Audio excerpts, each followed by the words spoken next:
Us a shout out on Sunday Night Football. Thank you, Run It. Mike, and he is here to take. Thank you, man. Yeah, right. That would never happen. Also, you look so cool. Kangol hat up there. I see a couple maybe concoctions in it. How was the game? And then let's dive into the game. But first, how was the suite? How was life in Pittsburgh watching a game back home? It was great. It's always great to go back home without a doubt. So to hang out with the family. But yeah, I was a little hesitant to go to the game. I'm so glad I did go to the game.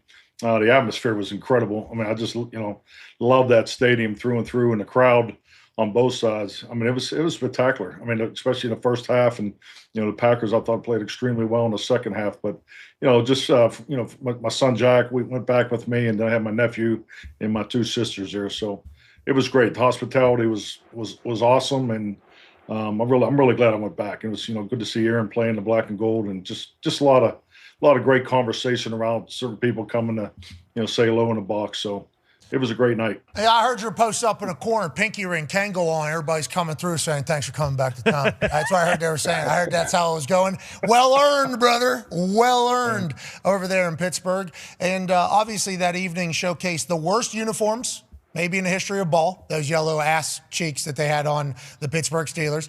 Had Brett Michaels obviously absolutely slaughtering it. Yep. How was the performance? Brett Michaels' performance pretty good? Crushed it. No, he was awesome. The whole night was awesome, but yeah, Brett was excellent. Okay, he really had the crowd going. We've had conflicting reports from the stadium that maybe some places couldn't hear him as good, so maybe that's why the second half went the way that it went. But nonetheless, happy to hear that you liked. Oh, is that right? Yeah, that's some of that happening out there, Coach. Some of that happening out there. So I'm happy you enjoyed it. Yep. You got a front row seat. That's good. And then there was "Go Pack Go" chants allegedly that turned the Pittsburgh Steelers into having to use a silent count at home. Bruce Arians, former Pittsburgh Steelers coach, says, "I'm embarrassed for the Steelers fans." But other than that, what do we learn on the field? AJ has a question for you, Coach. Yeah, Coach, I don't know how many times you've watched the Packers or the Steelers offense play as a fan. I know as a kid, I'm sure you have, but watching Aaron from the stands, as a fan, what was that like, and what do you think his game looks like? He's moving around pretty well out there, and we know he obviously can still throw the ball. Yeah, I think he's really starting to settle in. I thought, and it's like practice every day. AJ, you've been there. He makes 3 or 4 throws. You just they're routine, but he's still his ball person. I've been very impressed. Week 1, week 2, and then this past game against Pittsburgh. AJ says whenever he watches a game, and I think a lot of ex-players say their natural tendency is to watch the position that they played. Okay, so AJ probably watching linebacker potentially playing whenever he first retired. For me, obviously, I watched quarterback. That was kind of what I do in that entirety. When you're easy, 4-stringer. Brother, watch Thanksgiving. Go see the perfect passer rating. Okay, I don't know how often you played there, but Coach, are you watching and calling plays in your head, or thinking about what you would do next if you were calling the plays? Is that happening for you, especially with Aaron? Okay, Aaron's doing this. I think we should probably do this next. And have you done that with every game that you've watched? If that question makes sense. Yeah, no, it makes perfect sense because I just think we're all a product of our experience. I watch it more from a game plan perspective. I'm always very interested in who's playing with quicker tempo, the game operation, play entry, things like that, substitution, particularly, watching Aaron, he had the one offsides that wasn't called, but, the free play opportunities and things like that. So, and then obviously the third down, the red zone, the situational and the game management stuff. So I think you tend to just really try to go in the ebb and flow of the game. And it's funny because, you're sitting there trying to watch the game, and it's cool. But when you have other people around you that want to talk and ask questions, and you're like, come on, man, it's 3rd and 5 here. Yeah. Coach, pay attention. It's, what defense are they in? So, so no, it's, I think you watch the game from what you're used to. So I just really try to really stay in tune with the situations. And because, it's just you look at that game, there's 2 or 3 plays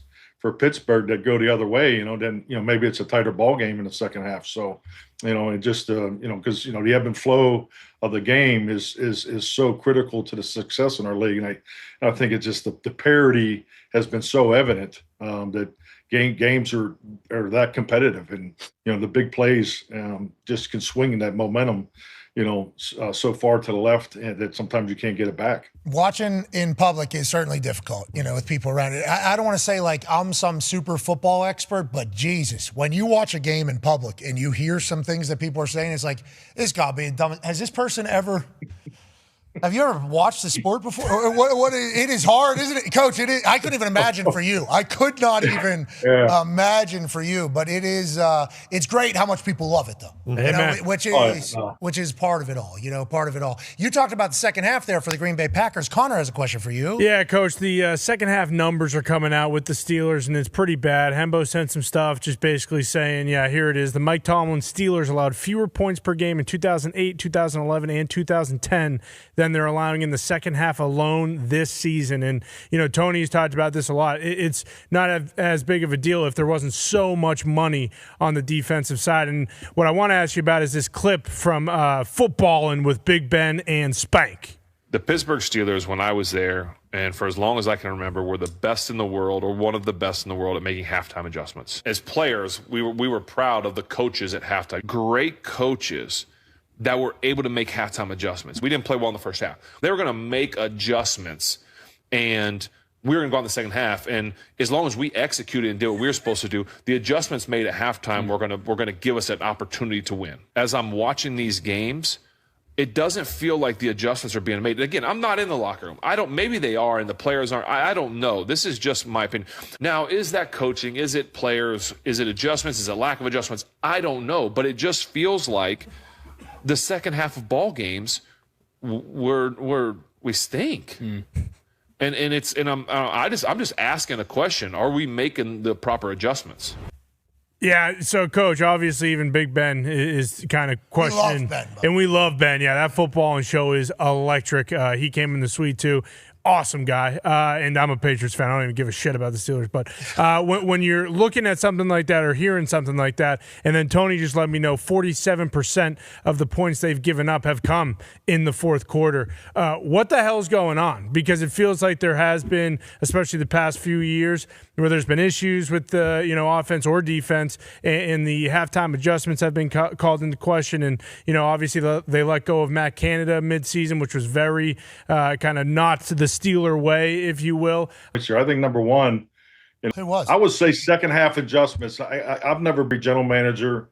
Everybody, the analytics departments, the influx of information is constant. So I can promise you that they're looking at it and in the reality. Steelers Nation, this is the kind of moment you feel in your gut, the kind of whisper you pick up late at night when you're thinking about where the black and gold are headed and wondering if the front office is truly getting serious. Because right now, reports are swirling that the Steelers have their eye on Jackson Powers Johnson of the Las Vegas Raiders. Yes, that Jackson Powers Johnson. And if this move happens, it could reshape the interior of our offensive line, restore some much-needed depth, and signal that this team isn't content with mediocrity this season. Think about it. The Steelers came into 2025 with high hopes. They believed in the culture, believed in the corridors of Heinz Field and Acrisure Stadium. But as the season progressed, cracks emerged. Left guard Isaac Sumalo dealing with a pectoral strain. A young guard group still searching for identity. Protections on Aaron Rodgers eroding under pressure. On the flip side, the Raiders, out of contention, are in sell mode. Powers Johnson, a 2024 second-round pick who once flashed as a rookie interior lineman, finds himself in a precarious spot in Vegas. Analysts say he could be available. The timing for Pittsburgh? Nearly perfect. Sources point out that Powers Johnson played more than 300 snaps at the interior positions, can slide between center and guard, possesses versatility that coaches drool over. With this kind of flexibility, the Steelers wouldn't just add a body, they'd add a chess piece. Let's break down what this means. First, versatility. Powers Johnson was a center in college, shifted to guard in the NFL, and now scouts and trade writers say he's a combo interior lineman. Imagine a 22-year-old kid who can anchor at center, step to guard, shuffle inside when need. In a Steelers system that values toughness, physicality, adaptability, that's gold. Second, value and timeline. He's young, signed to his rookie contract, relatively inexpensive compared to veteran free agent guard types. That gives Pittsburgh flexibility. Win now, but build for next season. Third, fit with need. Pittsburgh's offensive line is still regarded as the engine of this team. When it hums, the offense hums. When it doesn't, The offense sputters, the QB feels heat, the backs get chased, and the momentum dries up. They've watched other teams make noise because their trenches hold up. If the Steelers are serious about climbing in the AFC, they must stop leaking inside, must protect Rodgers, must clear lanes. That's where a guy like Powers Johnson comes in. Not flashy, not a headline grabber, but often the difference between a solid season and a playoff run turned into a flat spring. And don't ignore the organizational message this move would send. The Steelers have been linked to wide receivers, corners, additions everywhere. But when you dig into the rumor mills, the blow-up pieces, the foundational pieces, this lineman target stands out. Many outlets are saying, hey, don't ignore Powers Johnson. If Pittsburgh is looking at a trade with Las Vegas, don't just talk about WRs, talk about interior blocking.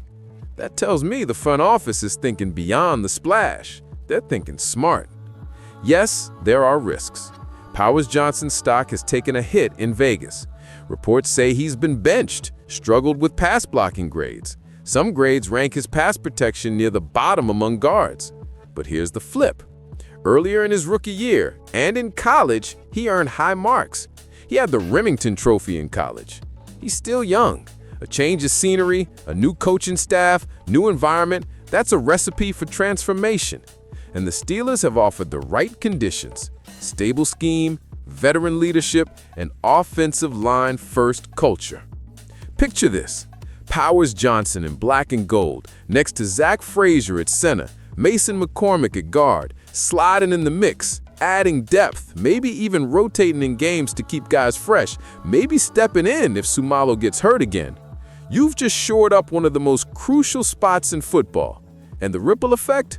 Rodgers gets more time. The run game gets cleaner holes. The play action works more smoothly. Third downs lean your way. That's why this acquisition, if it happens, could be quietly one of the most significant moves of the season for the Steelers. Now, Steelers Nation, here's what I want you to think about. This isn't about a single big-name poster receiver. This isn't about flashy splash trades. This is about groundwork.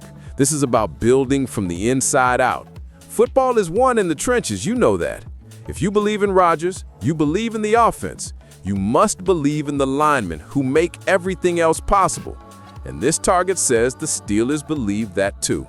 So here's my conclusion. If Pittsburgh pulls the trigger on Jackson Powers Johnson, this could mark the moment the culture shifts. This could be the moment the good becomes serious contender. It doesn't guarantee a championship, but it signals the direction.